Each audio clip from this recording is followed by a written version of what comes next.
Hey, Read Through the Word. Today is March 26th, and today's lesson is called King of Kings. Okay, so we have been, at least yesterday and today, you've been with Wendy already in the book of Joshua. So I came in and sort of did this is what this part of the book of Joshua meant, and that was yesterday's lesson. And that it was all about the conquest, as Israel had left the Transjordan region, which is the area to the east of the Jordan River, and they crossed over into the Jordan. And if you'll remember from last year when we made this note, at the end of Joshua chapter 3 is the very first time as their feet. It's the greatest thing ever. This is why we're word nerd people. We're word nerds. Here we go. As they cross cross through the Jordan River and step foot into the promised land, very first time they're called the entire nation crossed. So they have become, they're no longer just the children of Israel. Now they're the nation of Israel because they've entered into the land of the promise, the land of the covenant. They're here. And so the first half of the book of Joshua basically is the account of taking the land. And how they start with the central campaign, which is Jericho, Ai, and then they go to the south and fight all of that, and then they work from the south to the north to take the land. And we're about to start the allotment of the land to the tribes. So I want you to, I'm trying to think if it's in today's reading. Yes, it is. Okay. So pay close attention in reading, and I want you to tell me in the comments if you notice there's listing of the tribal allotments of land, and there's boundaries, but there's only one tribe that you're given very detailed information. The rest of them you're given general, like it includes this cities, but there's one that actually gives you a lot of information.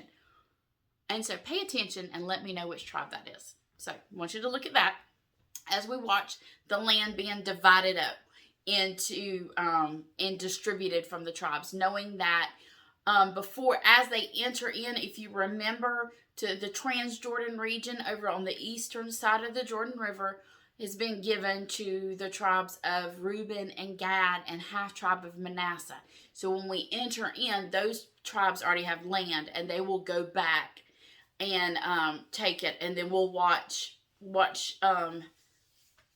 just keep reading. I'm not going to give some spoilers on some things. So keep reading this. So we come to this section that I'm actually want to look at, which is interesting that it's one of those interesting things. I know we all read. We have decided that NLT is what we all read together for ease of reading, especially in a chronological Bible.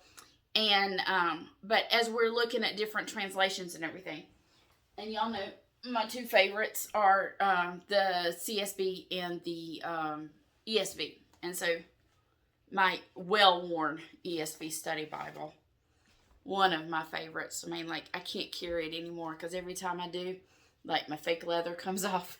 But this is just a well-worn Bible that I've got so many notes in that I love.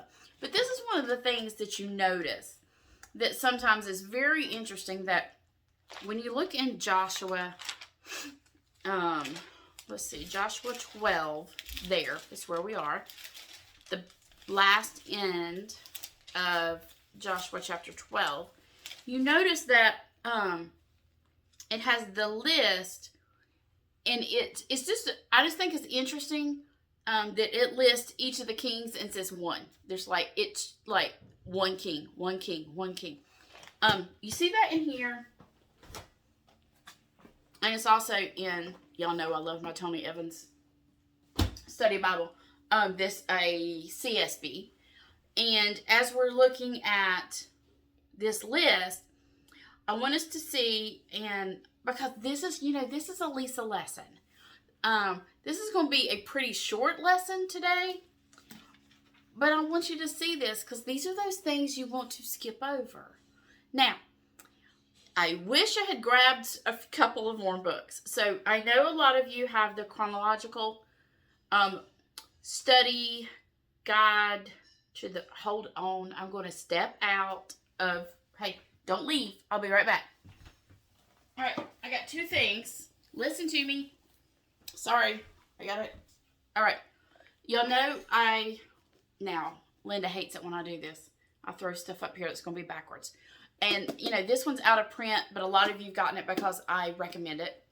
And you found it in different places. And so if you can't find that, this one. This is great. The Rose Chronological Guide to the Bible. I've referenced this before. Wendy actually gave me this.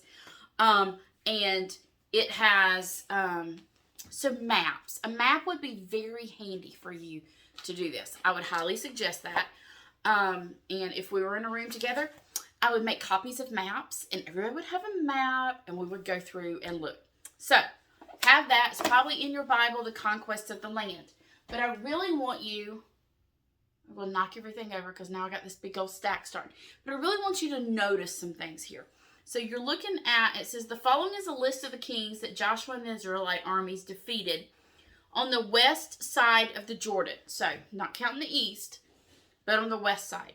So you have this list starting with the king of Jericho, the king of Ai, near Bethel, the king of Jerusalem, the king of Hebron, the king of Jarmuth, the king of Lachish, the king of Eglon, the king of Gezer, the king of Debir, the king of Geder, the king of Hormah, the king of Arad, the king of Libnah, the king of Adullam, the king of Makkedah, the king of Bethel, the king of Tapua, the king of Hefer, the king of Aphek, the king of Lasharon, the king of Madon, the king of Hazor, the king of Shimron-meron, the king of Asak, the king of Tanakh, the king of Megiddo, the king of Kadesh, the king of Jokneam in Carmel, the king of Dor in the town of Naphoth-dor, the king of Goyim in Gilgal, and the king of Tirzah. Woo! Okay. In all, 31 kings in that list. Now, on top of that, earlier in chapter 12, it had already listed like the two big ones that start all of it, the king of Sion and the king of Og. So you really have 33 kings. And we're like, okay, 33 kings. That's why you need a map. I want you to think about the town you live in. So, you know, we have people from all over the world that join us at Read Through the Word. So, if you were to think of, not sure how it is in the area you live in. I live in right outside the largest city in my state. So I live in North Carolina, right outside of Charlotte. And I live in a smaller town outside. And I don't know if kings are something we quite would understand. I don't think we really. I would think about this as thinking about governors in states. And maybe, I'm not sure how the government works in the area where you live in, but think about that. That if you were to make a list of all your surrounding areas and all that, that every single one of those rulers had been taken out. And you're like, okay, now, so y'all know I love anytime we get a list of names or a list of numbers to say don't skip them. Now remember when we talked about our original audience yesterday? Okay, for the original audience who have been given this letter during the time of the judges as life's going crazy and one day to the next they're scared of who's going to take them over. If you're living in the time of the monarchy when you don't know who the next king's going to be and what's going to happen. If you're living in the time of the exile and going to go back and you know that there's all sorts of rulers that aren't going to like you and your people. They don't want the nation to come back. And you're given an historical account, a historical list of places and names that you know. We don't know these because we don't live in this area. So I'm thinking about, think about your area. And we have this list. Now, this list would have meant something to that original audience. It's not as I always say, we don't have a once upon a time God. We have a God who lists in His Word names, dates, places, historical accounts that we know to be true. That when people saw those, they knew those names. They knew those kings. That they had been, that their God had defeated all of these kings so that He would keep His promise to them and give them their land. It's a list of places they know and names they know to show them the bigness of their God.